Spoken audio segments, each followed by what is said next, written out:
and welcome to How to Do a Plank.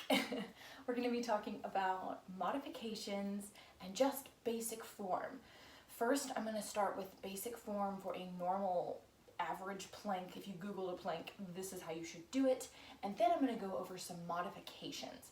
And I'm talking a little bit quietly because my 2-year-old is still asleep, and I would like to be able to finish this video before he wakes up, because if you have a 2-year-old, if you've ever had a 2-year-old, you understand filming something is a little hard when you have him running around, as much as I love him running around with me. So that's why I'm talking kind of quietly. So when it comes to a plank, what you want to do is you want to, just like in my push-up modifications and form video, I was showing you how you want to have your wrist directly underneath your shoulder. The same thing applies here.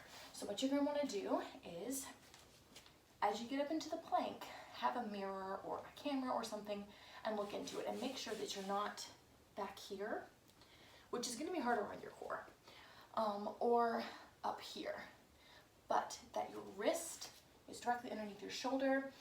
And that is because if you are doing a lot of this and a lot of this, you're going to hurt your joints. If you're too far forward, you're going to hurt your wrist. If you're too far forward like this, and if you're too far back while you're in a plank, you're going to hurt your elbow.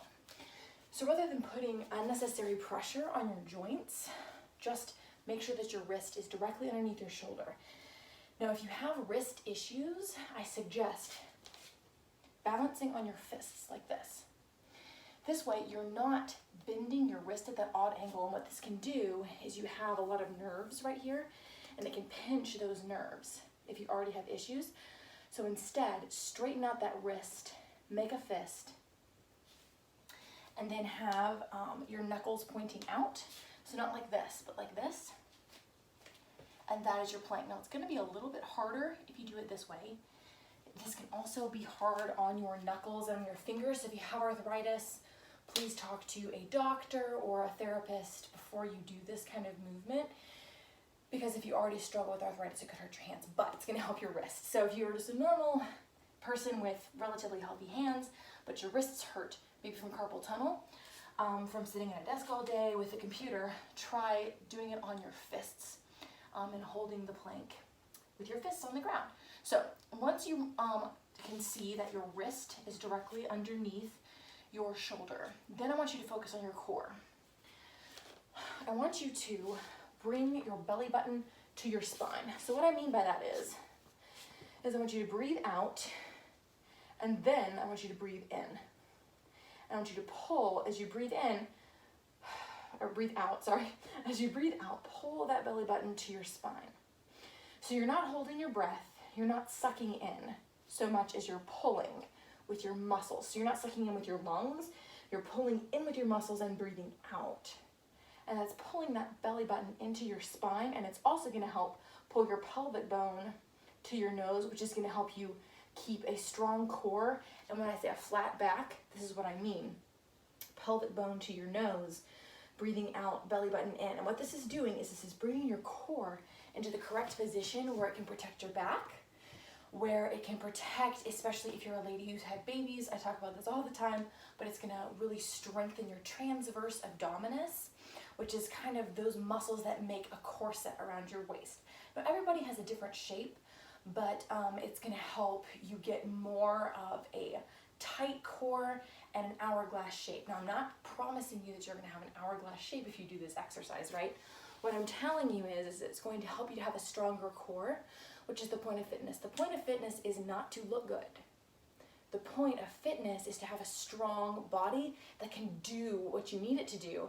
And a great byproduct of that is that usually you will look more conventionally beautiful, okay? So it's really important to start from the right place of health.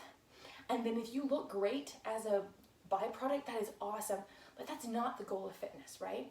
The goal is to have a strong body. So when you're in your plank, sorry, I've got a little tangent there.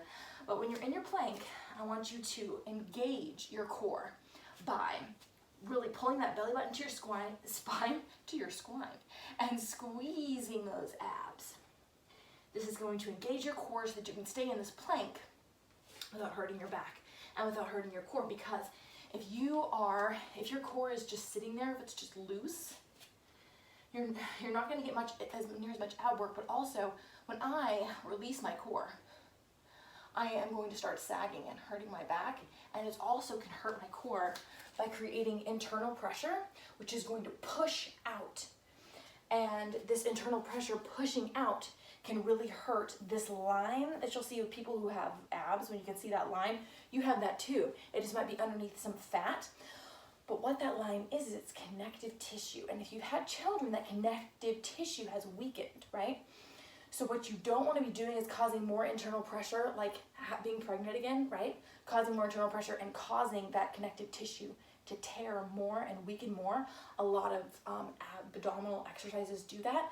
But if you are squeezing your core, if you're using those muscles, if you're squeezing those muscles, you're going to be supporting that connective tissue instead of tearing it apart.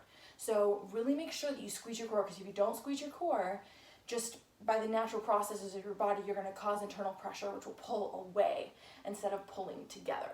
So that's why I'm saying squeeze your core, and so that you're squeezing out and not having that internal pressure. So I hope that made sense. If you have questions, please ask in the comments. But anyway, that is the basic plank, right? So wrists underneath shoulders, core tight, belly button to spine, pubic bone to nose, okay?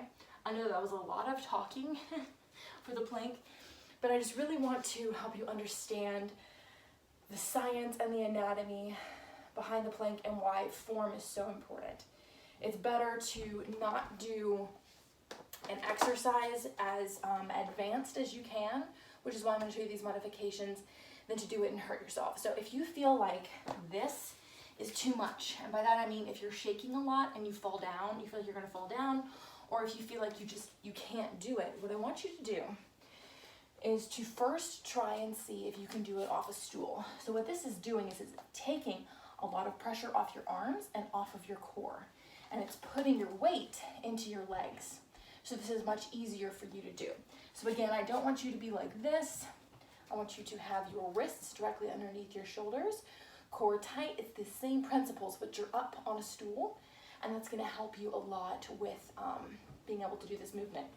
If that is still too hard for you, if you do that and you just feel like you're going to break, you're going to fall apart, right? Which is a movement, which is the way we often feel when we're exercising.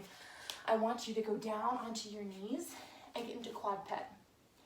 From here, I want you to move your hands about 1 foot in front of you. It's the same thing I was telling you with the push-up. And I want you to shift your hips forward. So not your upper body so much as your hips. Shift your hips forward until your shoulder and your knees are all in one straight line. Can you see how my shoulder all the way down to my knee, you could draw a line? Now depending on your body type, it might not look like a straight line. Like for me, obviously with my glutes, there's a little bump there, right?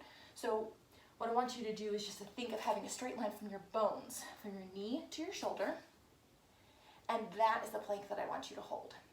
Now, if this is still too hard for you, if you find that in that movement you can't hold your core in, let's say that you've had, if you've had children and you found that this is really weak on you, then what I want you to do is to get into quadruped.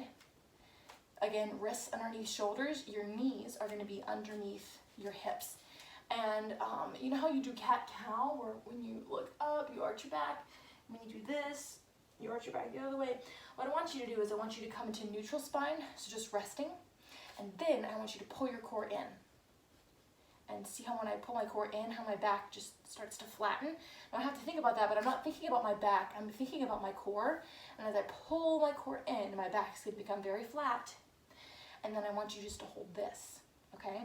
So what you're doing is you're practicing how to hold your core in, okay? And this way, once you have become strong, let's say you hold this movement for 30 seconds. Let's say you get up to a minute where you can hold this for an entire minute. Then I can almost guarantee you that you can do this movement. And then once you can do this movement for a minute, I want you to go up onto your stool. And then from there, I want you to go up onto a full plank, okay? So again, with quadruped, all you're doing is you're just practicing that core movement where you go from just a neutral spine to pulling that core in, pulling that belly button to spine, pulling your pubic bone to your nose so that your back is flat, okay? If you need more help on this, I'm a fitness coach. I would love to do video chats with you and coach you virtually online. I would love to do that. If you need help, please just comment down below. You can contact me on Instagram. I am CoFit Coaching on Instagram. You can contact me there. I'm thinking about changing my name, so I will let you know if I change my name. I will hopefully be able to just change the description of this video. But thank you so much for watching this video. Please, if you have any comments, put it down below, and I will see you in the next video.